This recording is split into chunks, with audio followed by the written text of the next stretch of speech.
Hello everybody, this is Archana Mohite Bodke. Today we are going to study a poem from the textbook of Standard 12th English, Yuvak Bharati, entitled Song of the Open Road, composed by Walt Whitman. This is a lovely poem of a life that is all set to explore new things and expand the frontiers of the perception about the world. The tone of the poem is very much in accordance with the mood of our vagabond poet. What is more important here is that the poet marches ahead with no grudges about the people around him in his mind. Rather, he facilitates his journey of life with the fond memories of people and places that have come in his life till now in order to make this journey of his life more delicious, as he calls it. That means more enjoyable. Before we join the poet on his journey, let us meet this tramp. Walt Whitman was born in 1799 and he died in 1892. He was an American poet, essayist and journalist. He is called as the father of free verse as he handled the form skillfully. He grew up in Huntington in a family with difficult economic status. His influence as a poet was prominent enough to procure the compliment, "He is America." His poem, "O Captain, My Captain," written on the death of Abraham Lincoln, is widely popular. He has been bestowed upon many namesakes and recognitions. Even a crater on Mercury is named for him. His major works include Leaves of Grass, Drum Taps, Democratic Vistas, Franklin Evans, Life and Adventures of Jack Engel, etc. Let us come to the poem now. Song of the Open Road is a long poem comprising 15 sections. The section 1, which is prescribed in our textbook, is the lyric of life. This poem is a beautiful blend of self-awareness, free will, and tenderness of heart. The road signifies mobility. We have to keep going and move ahead in life, no matter what is in store for us. The fond memories of people and places work as an oasis in this journey. It gives us the poet's realization that along the journey of life, one will face a test of wisdom which is not tested in any school or university. Song of the Open Road. The poet says, "Afoot and light-hearted, I take to the open road, healthy, free, the world before me." The poet says that he has set on the journey of his life out of his own free will. He walks along the open road free from worries. He is healthy and free, and the world is in front of him. The long brown path before me leading wherever I choose. Henceforth I ask not good fortune, I myself am good fortune. Henceforth I whimper no more, postpone no more, need nothing.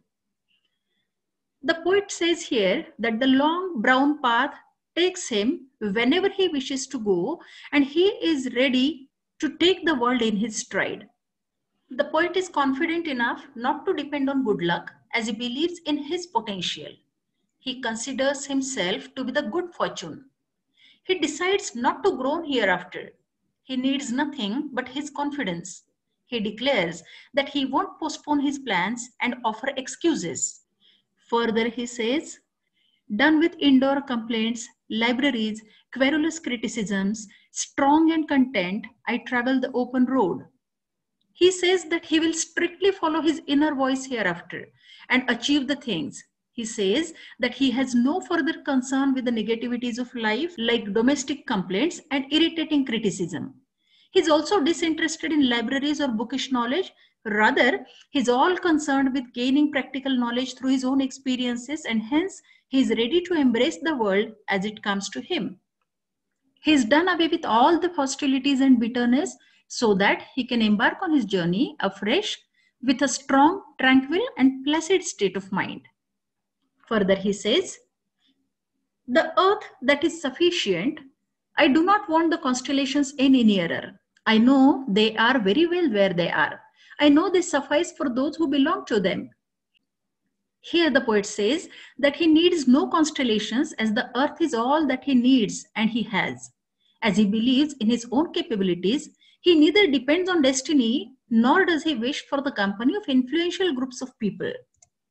He says that such constellations or powerful people are there for those who need them, but the poet is self-sufficient and hence he will work out the ways for himself. He says ahead, "Still here I carry my old delicious burdens. I carry them, men and women. I carry them with me wherever I go. I swear it is impossible for me to get rid of them.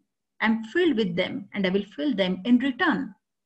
The poet tells us here that he will reach his destination carrying the memories of his acquaintances and attachments, as it is impossible for him to forget them. These old delicious burdens have contributed immensely to what he is today, and hence he will carry them along with himself wherever he goes. He can never forget those people and places, and they too will never be able to forget him. Such will be his impact on them. Thus, with all the sweet memories, he is out in the quest of his own self and the world. This poem is written in free verse, as there is neither metrical composition nor rhyme. The figures of speech deployed by the poet in the poem are as follows. Let us see repetition first. "Henceforth I ask not good fortune, I myself am good fortune." The words good fortune are repeated here for greater effect. Next example. "Henceforth I whimper no more, postpone no more." Here the words no more are repeated for poetic effect. Then, "I know they are very well where they are." Here the words they are repeated. Next example. "I carry them, men and women, I carry them with me wherever I go." In this example, the words "I carry them" are repeated, and therefore all these are the instances of repetition. Next comes alliteration. "The long brown path before me." Here the consonantal sound of B is repeated, and that is why this is the example of alliteration. "Done with indoor complaints, libraries, querulous criticisms." Here the sound of consonant C is repeated. In the next example, "I know they suffice for those who belong to them." The sound of TH is repeated pleasingly, and therefore these are the examples of the figure of speech alliteration. Next comes climax. "Henceforth I whimper no more, postpone no more, need nothing."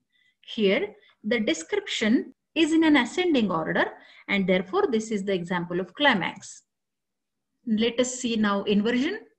"A foot and light-hearted I take to the open road." Here the word order is inverted.